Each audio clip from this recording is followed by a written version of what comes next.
Welcome to the Whispers and Footsteps, where mysteries brew and every detail matters. I'm thrilled to have you here.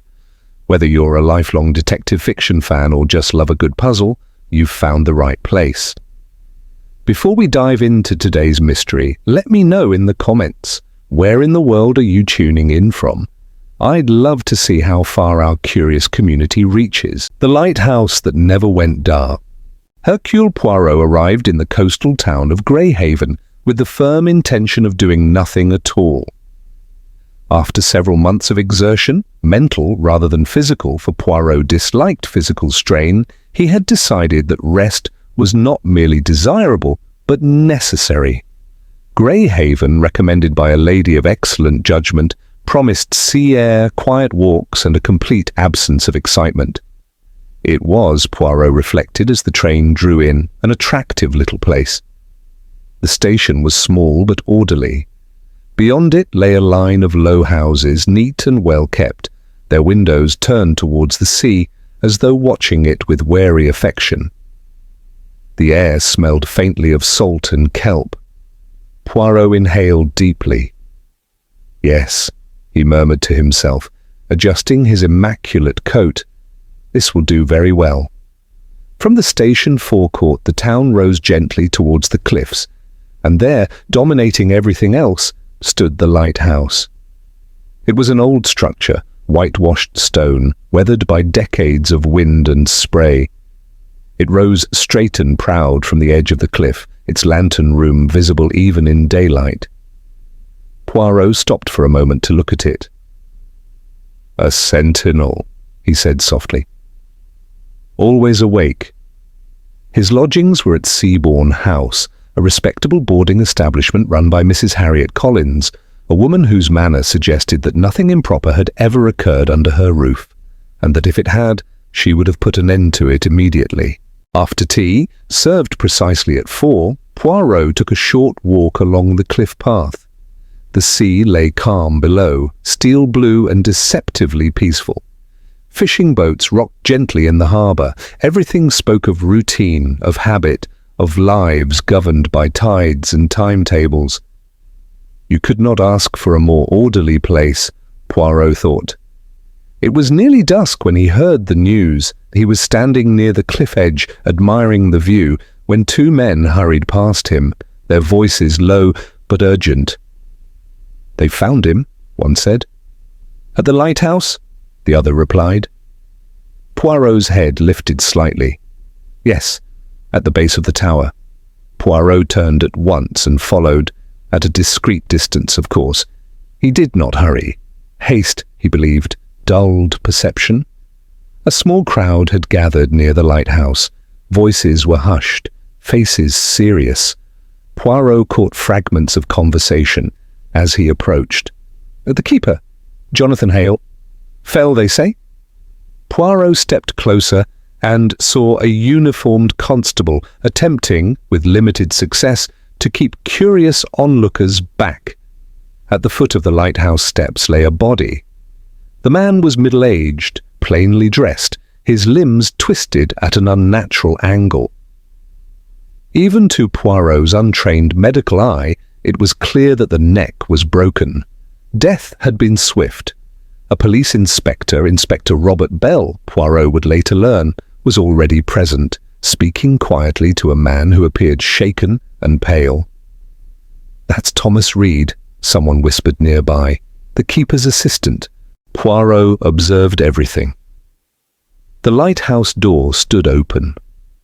The spiral staircase inside vanished upward into shadow. Above them all, in the lantern room, the great light burned steadily as evening deepened. Poirot frowned. The light was on. He approached the inspector, removing his hat politely. "Excuse me, monsieur," Poirot said. "May I ask, this man is the lighthouse keeper?" Inspector Bell looked him up and down, noting the foreign accent, the neatness, the curious intensity of his gaze. "Yes, Jonathan Hale. Looks like he fell down the stairs." Poirot nodded slowly. "And the light? What about it?" "It is lit," Poirot said simply. "Well, yes. It comes on automatically at sunset. Why? Poirot did not answer immediately. Instead, he looked again at the body, then at the lighthouse, then at the calm sea beyond. "Forgive me," he said at last, "but a lighthouse keeper is not a careless man." Inspector Bell frowned. "Accidents happen." "Certainly," Poirot agreed, "but accidents have habits too." The inspector looked irritated. "Are you connected with the deceased?" "No." "Then I suggest you leave this to the authorities." Poirot inclined his head. "Naturally." He stepped back, but he did not leave. Instead, he observed the people who stood nearby. The pale young man, Thomas Reed, kept glancing towards the lighthouse door, as though expecting someone to emerge. His hands trembled slightly. A woman stood a little apart from the others, dressed in dark clothes despite the mild evening. She watched the scene with an expression that was neither grief nor shock, but something harder. Her lips were pressed together tightly. Poirot noticed her at once. "And who," he murmured, "is that?" Mrs. Collins, who had joined him, whispered, "That's Mrs. Evelyn Marsh. Her husband drowned years ago. She never forgave the sea, or the lighthouse, some say." Poirot's eyes sharpened. "Interesting," he said. A doctor arrived shortly after, Dr. Leonard Shaw, a tall man with a thoughtful manner. He examined the body briefly, then shook his head. "Dead on impact," he said. "Nothing to be done." The inspector nodded. So it really was a fall. Poirot said nothing. As the body was carefully covered, Poirot's gaze travelled once more to the lighthouse lantern, glowing steadily against the darkening sky. A lighthouse keeper did not leave his post lightly, and yet the light had not gone out. That, Poirot felt, was the first small discord in an otherwise orderly scene. Later that evening, back at Seabourne House, Poirot sat in the drawing-room with a cup of tea, listening as Mrs. Collins relayed what little gossip the town had already produced. "Mr. Hale was a quiet man," she said, "very particular, kept everything just so, never missed a reminder, never forgot a duty." "Did he have enemies?" Poirot asked mildly. Mrs. Collins hesitated. "Not enemies exactly, but he had opinions." "About?" "The lighthouse," she said. "He took it very seriously, said people didn't respect it anymore." Poirot smiled faintly. Later, from his bedroom window, Poirot could see the lighthouse beams sweeping across the sea, steady, unwavering, indifferent to the tragedy below. "A curious thing," Poirot said softly to himself. "A man dies, but the light continues as though nothing has happened." He sipped his tea, his mind already arranging impressions. A careful man, a fatal fall, a light that never failed. Poirot's rest, he suspected, would have to wait, for already his little grey cells were beginning to stir. The following morning dawned clear and pale, the sea lying as smooth and deceptively harmless as polished glass. To the inhabitants of Greyhaven, the calm was reassuring. To Hercule Poirot, it was unsettling. He rose early, dressed with his usual precision, and made his way back towards the lighthouse. Overnight, the death of Jonathan Hale had settled into the town's consciousness as an unfortunate accident. Tragic, yes, but already being arranged neatly into the category of things best not examined too closely. Poirot disliked neat arrangements that came too quickly. At the foot of the lighthouse, Inspector Robert Bell stood with his notebook, overseeing the removal of the body. The stone steps were damp with sea mist, their edges worn smooth by decades of use. Poirot paused, studying them carefully. "Good morning, Inspector," he said politely. Bell looked up, faintly surprised but not displeased. "Ah, Monsieur Poirot, isn't it? I was told you were staying in town." Indeed, I could not help but return. Accidents interest me greatly. Belle raised an eyebrow.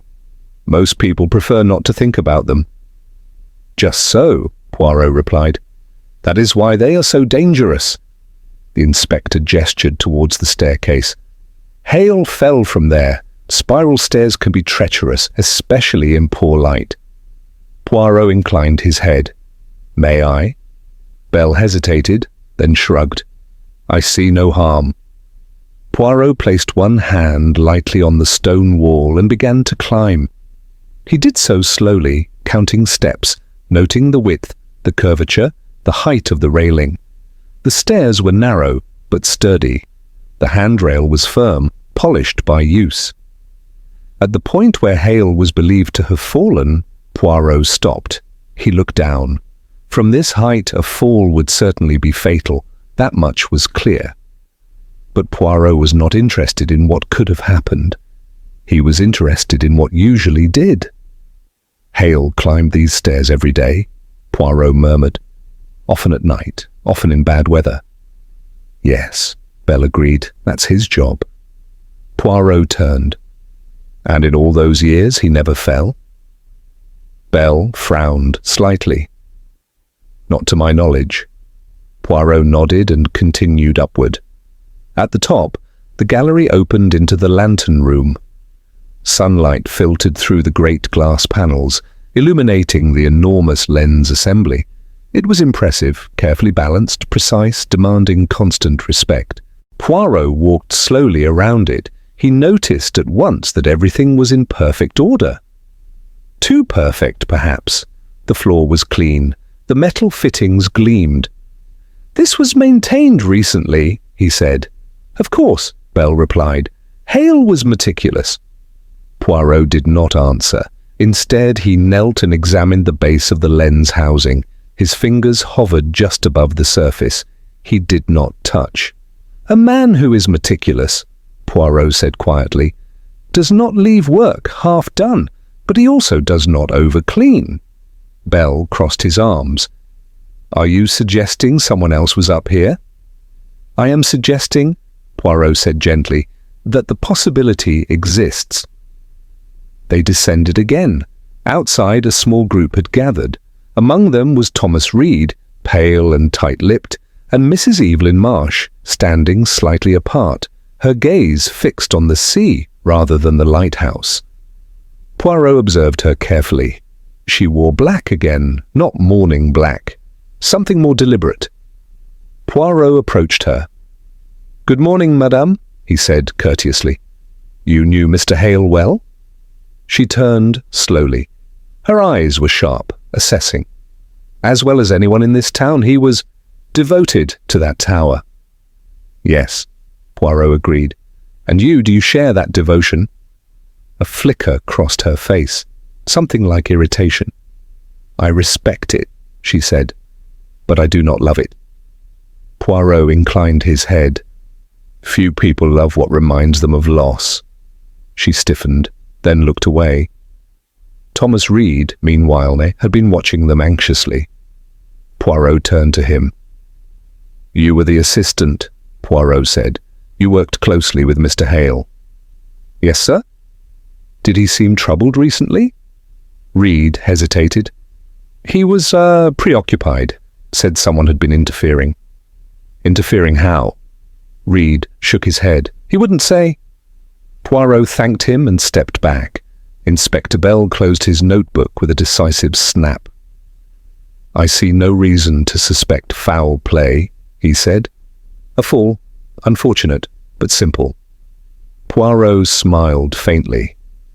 Simple things are often the most complicated. Bell sighed. With respect, Monsieur Poirot, this is not Paris or London. Greyhaven does not breed criminals.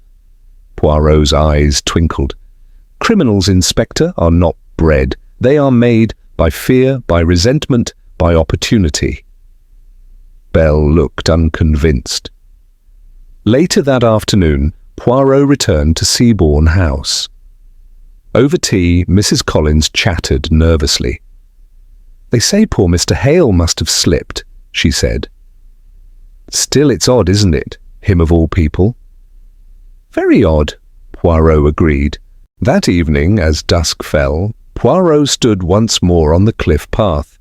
The lighthouse light came on precisely at sunset, its beams sweeping the sea with unwavering regularity. Poirot watched it closely. If Mr. Hale fell while lighting the lamp, Poirot murmured, then who ensured it burned so faithfully afterward? The sea offered no answer, but Poirot, gazing at the steady light, was certain of one thing. If this was an accident, it was an accident that behaved far too well. And accidents, Poirot knew, were rarely so obliging. Hercule Poirot had long maintained that habits were the most revealing of human inventions. They were formed slowly, practiced daily, and defended fiercely. When disturbed, they left marks, small perhaps, but unmistakable to the attentive eye. It was to these habits that Poirot now turned his mind. He began the morning at Seabourne House, requesting, politely but with firmness, to see anything that belonged to the late Jonathan Hale. Mrs. Collins produced a small wooden box, apologetic in tone. "It was sent over from the Lighthouse last night," she explained. "His papers," they said, thought it best not to leave them there. Poirot thanked her and carried the box to a quiet corner of the sitting room. He opened it carefully. Inside were notebooks, neatly stacked, dates written in a precise hand. A man who liked order, Poirot observed approvingly. He selected the topmost book and began to read. Each page was ruled, each entry brief but exact. 6:42 p.m, lamplit, clear weather, mechanism smooth, 6:41 p.m, oil checked, no residue, 6:40 p.m, gallery door locked. Poirot's eyebrows lifted slightly. "Ah," he murmured, "always the same." He leafed back through weeks, then months. The pattern held. The time might vary by a minute, but the sequence did not. Oil, lock, light. Poirot closed the notebook. Later that morning he walked to the small office adjoining the harbour master's shed, where Inspector Bell had agreed to let him examine the lighthouse records kept on file. The office smelled faintly of rope and salt. Through the open door, the harbour lay quiet. Inspector Bell watched him with mild impatience as Poirot reviewed the papers. "You'll find nothing unusual," Bell said. "Hale was reliable. Too reliable." Poirot nodded. "Reliability is itself a clue, Inspector." He paused at a particular entry from the week before Hale's death. A letter copied in Hale's careful hand. "To the Council, I must again insist that interference with the lighthouse be taken seriously. This is not the first time. I will not be ignored." Poirot tapped the paper gently. "Interference," he repeated. "A curious word." Bell shrugged. "Probably vandals or local boys?" Poirot shook his head. "Hale did not write like a man complaining of boys." Bell frowned. "What do you mean?" "This," Poirot said, indicating the page. "He writes with anger, but controlled anger, not fear, not panic. He believes himself to be correct and others to be negligent." Bell said nothing. Poirot asked next to speak with Thomas Reed. The young man arrived promptly, cap in hand, eyes wary. "You assisted Mr. Hale for some time," Poirot began. "Nearly 2 years. Tell me, what was his routine at night?" Reed thought for a moment. "He was strict about it. Wouldn't let anyone up the tower while he was lighting the lamp. Said it broke his concentration." "And the gallery door?" "Always locked after, always." Poirot inclined his head. "On the night of his death, the gallery door was unlocked." Reed blinked. "That can't be right." "But it is," Poirot said gently. "How do you explain it?" Reed's face flushed. I don't know." Poirot dismissed him kindly and continued his inquiries. He next sought out Dr. Leonard Shaw, finding him in his surgery, washing his hands. "Dr. Shaw," Poirot said, "you examined Mr. Hale?" "Yes." "A careful examination?" "As careful as circumstances allowed." Poirot hesitated, then asked casually, "Was there anything at all that struck you as unusual?" Dr. Shaw paused. "Only that Hale was not a man prone to dizziness or weakness. He was in good health." Poirot nodded. "Thank you." By early afternoon, Poirot had returned to the lighthouse itself. The wind had risen slightly, carrying with it the sharp scent of the sea. He climbed the tower once more, stopping at each turn of the spiral. At the gallery door, he examined the lock closely. It was old but sturdy. It showed no signs of forced entry. If it was unlocked, Poirot murmured, then it was unlocked by someone who had no need to force it. Inside the lantern room, Poirot stood quietly, hands clasped behind his back. He imagined Hale moving through his routine. Oil checked, door locked, light lit. Yet something had interrupted that sequence. Poirot knelt near the railing and noticed, just at the edge, a faint smear. Not dirt, not rust. Oil. "Not much," Poirot said softly, "but enough." He straightened and looked around. There was no disorder, no sign of a struggle, which meant the disturbance had been brief and trusted. That evening, Poirot took supper with Mrs. Collins. She spoke freely, encouraged by his attentive manner. "Mr. Hale was upset lately," she said. "Said people didn't respect the lighthouse, that things were being done without his knowledge." "Did he mention names?" Poirot asked. She hesitated. "No, but he was very firm. Said he would set matters right." Later, as Poirot walked once more along the cliff path, the lighthouse beam swept across the water with its usual precision. A routine, unbroken, except for one fatal night. Poirot paused, gazing up at the tower. "A man who keeps his routine," he said quietly, "does not forget it, not even once, unless someone gives him a reason." And reasons, Poirot knew, were always personal.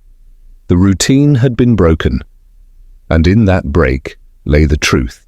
Hercule Poirot returned to the lighthouse for the third time that day, just as the afternoon light began to soften.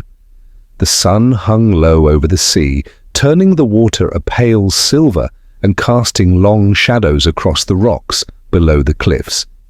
To Poirot, shadows were never merely shadows. They were places where details hid. The lighthouse stood quiet, almost austere in the fading light.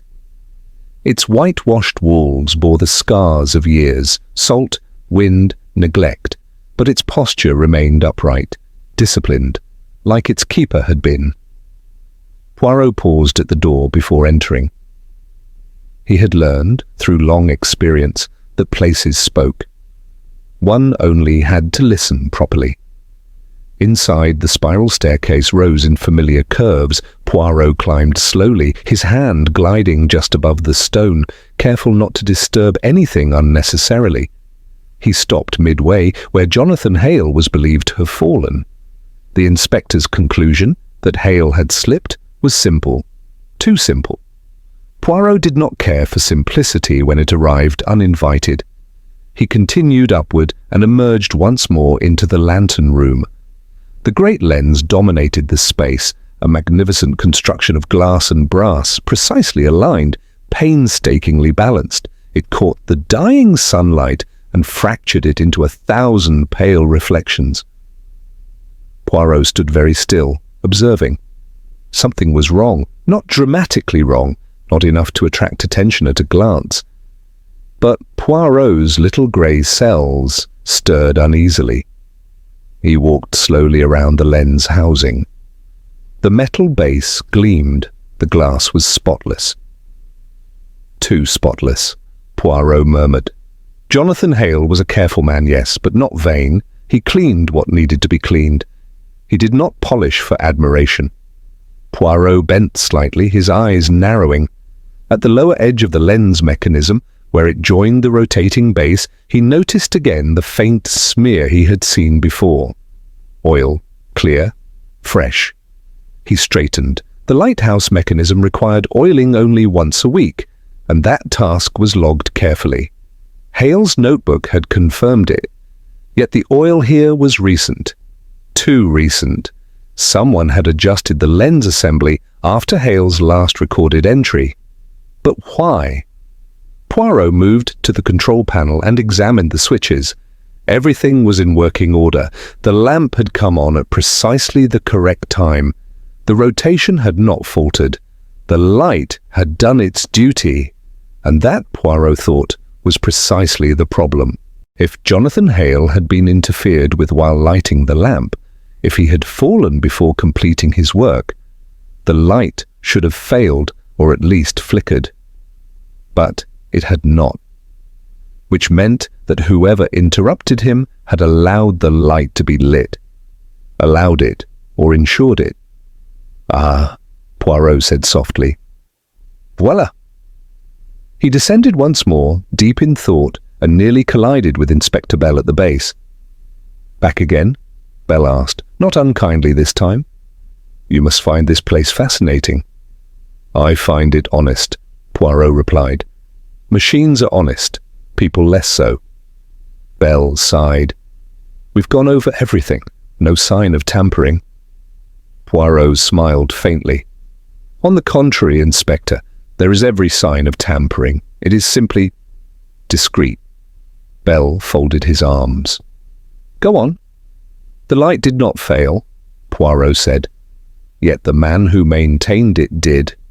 And Hale would not leave his post until the lamp was burning correctly. That tells us the sequence. Bell frowned. Meaning? Meaning that Hale completed his task, or believed he had, before he was attacked. Bell hesitated. You're saying the fall came after the light was lit? Precisely. Bell looked unconvinced. And why not push him before? Why wait? Poirot's eyes glinted. Because, Inspector, darkness attracts attention. A lighthouse that fails is noticed. A lighthouse that functions invites no questions. Bell was silent for a moment.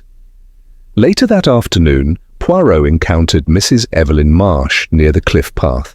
She stood alone, gazing out to sea, her black coat drawn tightly about her, despite the mild air. Good afternoon, madame, Poirot said. She turned. Monsieur Poirot. You walk here often? Every day, she replied. The sea reminds me of many things. Yes, Poirot said gently. Loss, perhaps. Her jaw tightened. You have no idea. Poirot studied her face, not cruelly, but attentively. Your husband's ship, he said quietly. It struck the rocks on a stormy night. Her eyes flashed.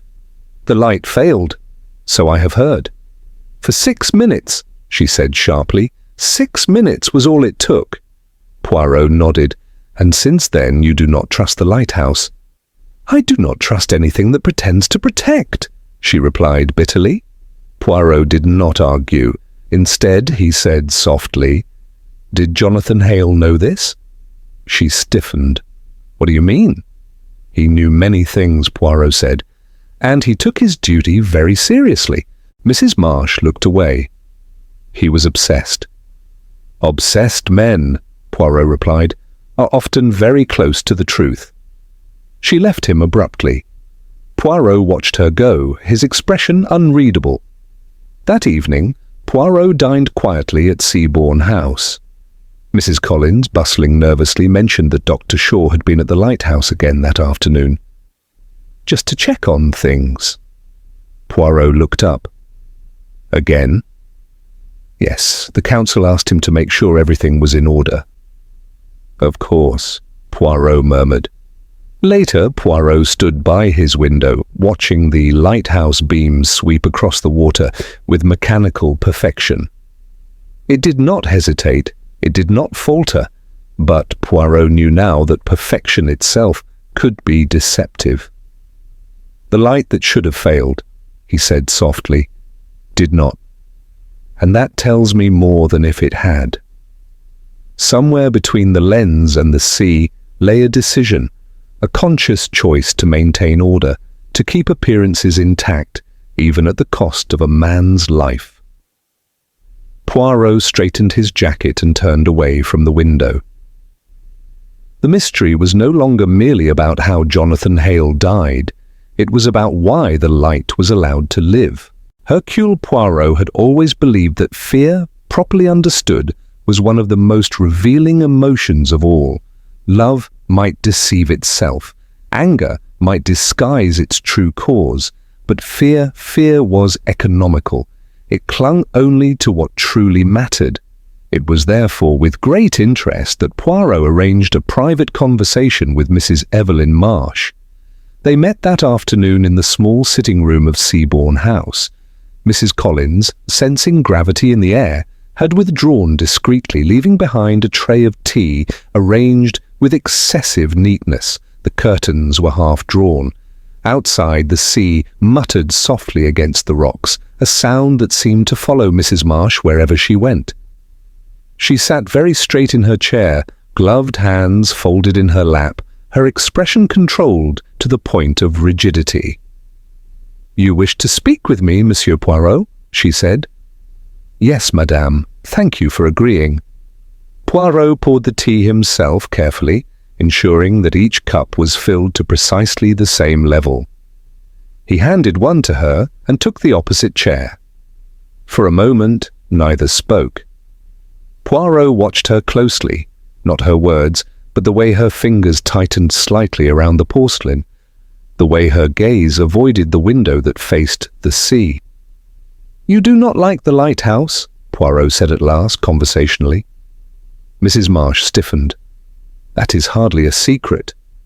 "No. But why you do not like it, that is more interesting." Her lips pressed together. "It reminds me of my husband's death. I have never denied that." "Of course," Poirot said gently. "A terrible night, a storm, a ship on the rocks." "The light failed," she said sharply. "Just long enough?" Poirot inclined his head. "Yes, long enough." She laughed suddenly, but it was not a pleasant sound. "People say it was fate. The sea takes what it wants. Convenient words." "And you, madame? Do you believe in fate?" Poirot asked. "I believe in responsibility," she replied. "If the light had been on, my husband would have lived." Poirot stirred his tea thoughtfully. "And Jonathan Hale?" Her eyes flickered. "What about him?" "He believed very strongly in responsibility also," Poirot said.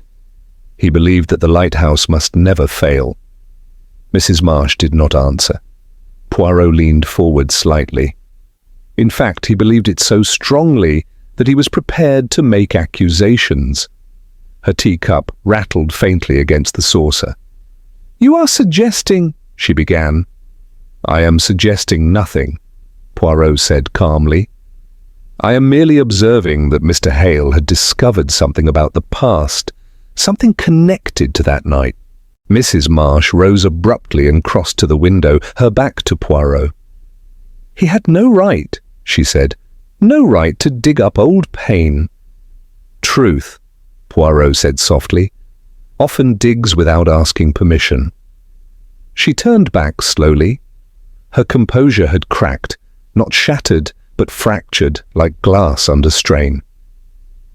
"He was obsessed," she said.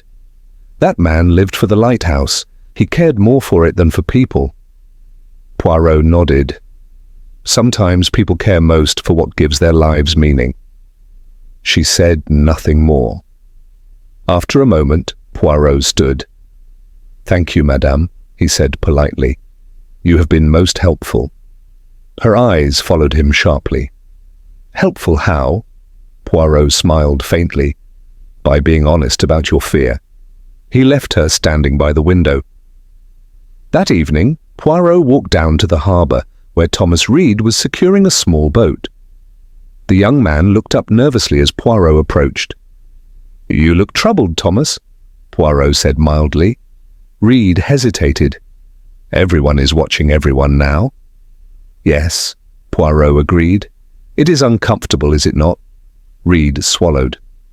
"Mr. Hale didn't trust people anymore. That's what did it." "Did what?" Poirot asked. "He said someone would panic if the truth came out." "Panic?" Poirot repeated. "Or fear?"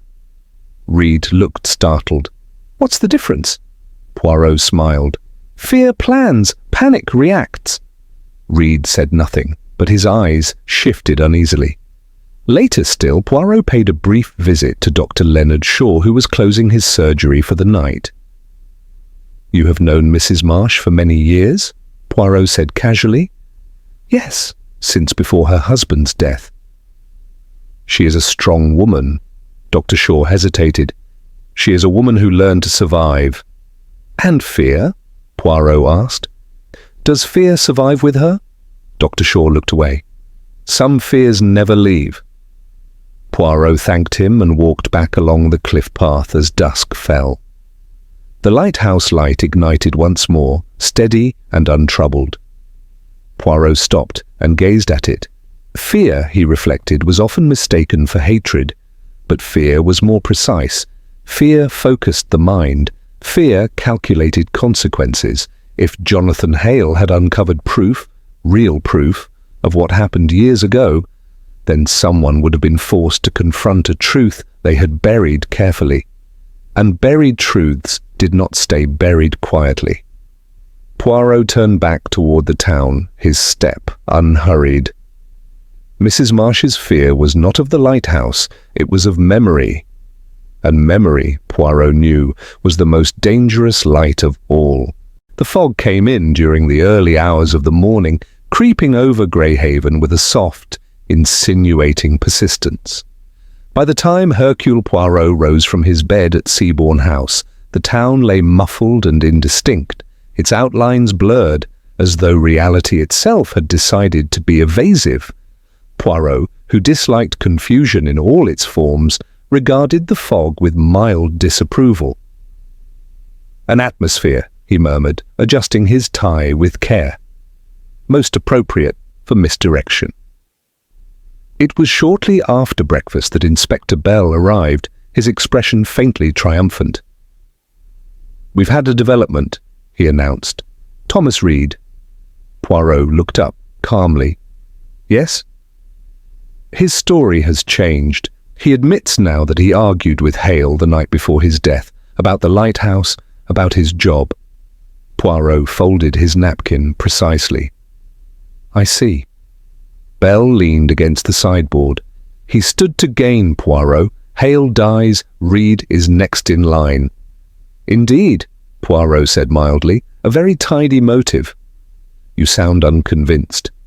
Poirot smiled faintly. "Motives, Inspector, should fit the mind as well as the opportunity. Mr. Reed does not strike me as a man who kills neatly." Bell snorted. "Murder doesn't always require neatness." "True," Poirot agreed. "But this one did." Later that morning, Poirot sought out Thomas Reed, who had been asked to remain available for questioning. They met in the small harbour office, its windows opaque with fog. Reed sat hunched on a chair, his cap twisting nervously in his hands. "You were angry with Mr. Hale?" Poirot said gently. "Yes," Reed admitted. "He was impossible lately. Said I was careless, that I didn't respect the light." "And did you?" Poirot asked. Reed looked up sharply. "I respected him." Poirot nodded. "Not the same thing." Reed flushed. "He threatened to report me, said I wasn't fit for the work." "And you argued?" "Yes." Poirot studied him thoughtfully. "Did you go up the lighthouse that night?" Reed shook his head quickly. "No, I left early." Poirot said nothing, allowing the silence to stretch. Reed shifted uncomfortably. "You see," Poirot said at last, "a man who plans a murder does not argue loudly the night before. He becomes, how do you say, agreeable." Reed stared at him. "Then why does everyone think it was me?" Poirot smiled kindly. "Because you are convenient." He dismissed Reed and returned to the cliff path, walking slowly despite the damp chill. The lighthouse loomed ahead, its upper reaches swallowed by mist. Only the steady pulse of its light was visible, cutting through the fog with unwavering certainty. Poirot paused, watching it. "Consistency," he murmured. even in confusion. As he turned back, he nearly collided with Dr. Leonard Shaw, who emerged from the mist with an air of preoccupation. "Monsieur Poirot," the doctor said, "I was just coming to see you." "Indeed," Poirot replied. "How fortunate." Dr. Shaw hesitated. "The inspector suspects Thomas Reed. I thought perhaps I should mention something." Poirot's eyes sharpened. "Please do." "Hale came to me 2 weeks ago," Shaw said. "He was agitated, asked me whether old maintenance records could be altered." "Altered?" Poirot repeated softly. "Yes. He believed someone had tampered with them years ago. He wanted proof." "And did you give it to him?" "No, I told him such matters were for the council." Poirot inclined his head. "You did well." Shaw sighed. He was determined, said the truth would set matters right. Poirot thanked him and watched as the doctor disappeared into the fog. Truth, Poirot reflected, often arrived inconveniently. That afternoon, Inspector Bell summoned Poirot to the temporary command post near the harbour. The fog had thickened, wrapping the town in a clammy silence. Bell stood over a table strewn with papers. "We found oil on Reed's coat," Bell said, "same type used in the Lighthouse mechanism." Poirot examined the coat carefully. "Mr. Reed handles ropes, engines, tools," Poirot said calmly. "Oil is his daily companion." Bell frowned. "You dismiss every piece of evidence." "Not dismiss," Poirot corrected gently. "I weigh." He returned the coat and turned to the window. Outside, the fog swirled, hiding everything beyond a few yards. "Inspector," Poirot said quietly, "tell me, why would Reed ensure the lighthouse light burned perfectly after killing Hale?" Bell opened his mouth, then closed it. "That light," Poirot continued, "was Hale's obsession. If Reed wished to be rid of him, why honour his routine?" Bell was silent. Later that evening, Poirot dined alone. Mrs. Collins brought him his pudding with unusual solemnity. "They say the fog means trouble," she whispered. Poirot smiled. "Fog means people see what they expect, madam." After supper, Poirot walked once more toward the lighthouse. The fog thinned briefly, revealing the beams sweeping the sea. Poirot stopped. Hale had died after the light was lit. Someone had ensured the routine was completed. Someone who understood Hale's mind and respected the importance of appearances. Reed did not fit. Reed wanted advancement, not order. Poirot turned back toward the town. "The fog," he murmured, "is meant to distract, but red herrings leave a scent." And Poirot, who trusted his little grey cells above all else, had begun to smell something far subtler than oil. The fog lifted in the early hours, not abruptly, but with a reluctant thinning, as though Greyhaven itself were yielding its secrets only under protest. By mid-morning, the sea was visible once more, calm and deceptively innocent, and the lighthouse stood clear against the pale sky, upright, untroubled, and exact. Hercule Poirot observed it from the window of Seabourne House while taking his breakfast. He buttered his toast with careful strokes, his mind already at work. There was, he reflected, always a moment before violence, a pause so brief it went unnoticed, yet decisive. A silence. It was that silence which now concerned him. Later that morning, Poirot requested that Inspector Bell accompany him back to the lighthouse. Bell, weary but curious, agreed. "I take it you have not yet abandoned your doubts," Bell remarked as they climbed the cliff path. "On the contrary," Poirot replied pleasantly. "My doubts have abandoned me. I am left only with certainties." Bell stopped short. "Such as?" Poirot gestured ahead. "Such as this place. It will tell us what the people have not." They entered the lighthouse together. The interior was cool and dim, the stone walls holding the memory of salt and wind. Poirot paused at the foot of the spiral staircase. "Inspector," he said, "let us imagine the evening of Mr. Hale's death, not as an accident, but as a sequence." Bell folded his arms. "Go on." "Hale climbs the stairs," Poirot continued. "He is calm, focused. He checks the oil, cleans the lens, lights the lamp. This we know." They ascended slowly, Poirot speaking as they climbed. At this moment, someone follows him. Bell frowned. "Why follow him up here?" "Because," Poirot replied, "the proof was here." They reached the gallery level. Poirot stopped. Hale had discovered something. Old maintenance records. He had spoken of interference. Missing entries. He was prepared to accuse. "Accuse whom?" Bell asked. Poirot smiled slightly. "Patience, Inspector. We are still in the silence." Poirot walked to the railing and rested his hand lightly upon it, careful not to disturb anything. "Hale hears footsteps," he said. "He turns, but he is not alarmed. Why? Because he trusts the person behind him." Bell's expression shifted. "You're saying there was no struggle?" "Exactly. No shout, no resistance. Trust creates silence." Bell looked thoughtful. "And then?" Poirot's gaze moved to the stairwell. "Then comes the moment. Hale either turns away or bends to examine something. The blow is struck, not a push. A strike." Bell's eyes widened slightly. "You're certain?"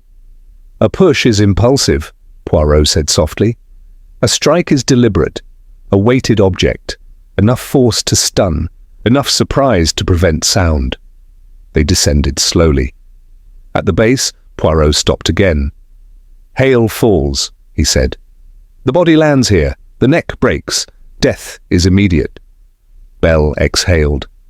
"And the light?" Poirot's eyes lifted toward the lantern room above. "Ah, the light was already burning. That is the key." They left the lighthouse and stepped into the clear morning air. Down the path, Mrs. Evelyn Marsh stood by the cliff edge, her black coat outlined sharply against the sea. Poirot regarded her for a moment, then approached. "Good morning, madame," he said politely. She turned stiffly. "Monsieur Poirot?" "You are not surprised to see us?" Poirot observed. She smiled thinly. "Everyone comes here eventually." "Yes," Poirot agreed, "especially when there are memories." Inspector Bell shifted uncomfortably, sensing an approaching confrontation. Poirot spoke gently. "You were here the night Mr. Hale died." Her eyes flashed. "Half the town was." "But you went closer than most," Poirot said. "You followed him." "That is absurd," she snapped. Poirot did not raise his voice. "You feared the truth he had uncovered, the records, the interference years ago, the night the light failed." Her breathing quickened. "You have no proof." "Not yet," Poirot agreed calmly. "But you feared exposure, and fear is energetic." She laughed harshly. "You accuse me of murder because I am bitter?" "No," Poirot replied, "because you are precise." Inspector Bell stepped forward. "Mrs. Marsh," Poirot raised a hand gently. "Inspector." "Not yet." He turned back to her. "You did not wish the light to fail again. That would attract attention. You ensured it burned perfectly. Order was important. To you." She stared at him, silent now. "That night," Poirot continued, "you went up the tower. Hale trusted you. When he discovered proof, you struck him. Once. You did not push. You did not scream. You ensured silence." Mrs. Marsh's composure cracked, just slightly. "I never meant to kill him," she whispered. Poirot inclined his head. "Few do." Inspector Bell looked from one to the other. "Then why not come forward?" She closed her eyes. "Because I had already lived with one death." Poirot said nothing more. As they walked back toward the town, the lighthouse beams swept once again across the sea, steady as ever. Poirot paused and looked back. "The silence before the fall," he murmured. "That is where truth hides, not in chaos, but in the quiet decision." Inspector Bell nodded slowly. "You're ready to explain it all, aren't you?" Poirot smiled faintly. "Almost. One must always allow the truth to arrive. Properly." The final chapter, Poirot knew, would bring light where silence had ruled. The drawing room of Seabourne House had been arranged with particular care that evening. Mrs. Collins, sensing an event of importance, had ensured that the chairs were placed in a neat semicircle and that the lamps were lit evenly without glare or shadow. Outside, night had fallen, and through the windows the steady sweep of the lighthouse beam could be seen, crossing the dark sea with tireless precision. Hercule Poirot stood near the mantelpiece, his hands folded neatly before him, his moustache waxed to its customary perfection. He surveyed the small gathering with calm attentiveness. Inspector Bell sat stiffly, notebook ready. Thomas Reed hovered near the door, pale and anxious. Dr. Leonard Shaw occupied a chair slightly apart, his expression guarded. And Mrs. Evelyn Marsh sat very straight indeed, her black-gloved hands folded in her lap, her face composed, almost too composed. Poirot cleared his throat gently. "Mesdames et messieurs," he began, "I thank you for coming. We are here to restore order, to place each event in its proper position." He paused, allowing the silence to settle. The death of Jonathan Hale was believed, at first, to be a tragic accident. A fall. Simple. Poirot inclined his head slightly. But simplicity, when examined closely, often reveals complexity. Inspector Bell shifted, but said nothing. "Let us consider the facts," Poirot continued. Mr. Hale was a man of habit. His routine was precise, unchanging. Each evening, oil checked, lens cleaned, light lit, gallery door locked. He held up one of Hale's notebooks. On the night of his death, that routine was interrupted. The final action, the locking of the door, did not occur. Not because Mr. Hale forgot, but because he was prevented. Thomas Reed looked up sharply. "I told you I wasn't there." "And I believed you," Poirot said kindly. "You were angry, yes, ambitious perhaps, but careless men do not commit careful crimes." Reed sagged with relief. Poirot turned slightly, addressing the room as a whole. "The lighthouse light burned perfectly that night. That is the most important clue of all. If Mr. Hale had fallen before completing his task, the light would have failed, or at least flickered. It did not. Dr. Shaw frowned. So he finished lighting it. "Exactly," Poirot said, "which means the attack occurred after the lamp was lit." He stepped closer to the group. Someone followed Mr. Hale up the tower. Someone he trusted. There was no struggle, no cry for help. Trust creates silence. Mrs. Marsh's fingers tightened imperceptibly. "In the lantern room," Poirot continued, "Mr. Hale discovered proof. Old maintenance records, missing entries, evidence of interference with the light many years ago." He turned at last to Mrs. Marsh. "On a stormy night, madame, when your husband's ship was lost." Her lips parted slightly, but no sound came. "The light failed briefly that night," Poirot said softly. "Not by accident, but by human hand." Inspector Bell straightened sharply. "You mean sabotage?" "Yes," Poirot replied. "An act born not of cruelty but of grief and resentment, a moment when pain sought someone to blame." Mrs. Marsh rose abruptly. "You cannot prove that." Poirot inclined his head. "Proof, madame, is often cumulative," he continued calmly. "Years later, Jonathan Hale discovered the truth. He was a man who believed in responsibility above all else. He intended to report what he found, to bring the past into the light." Mrs. Marsh's composure finally cracked.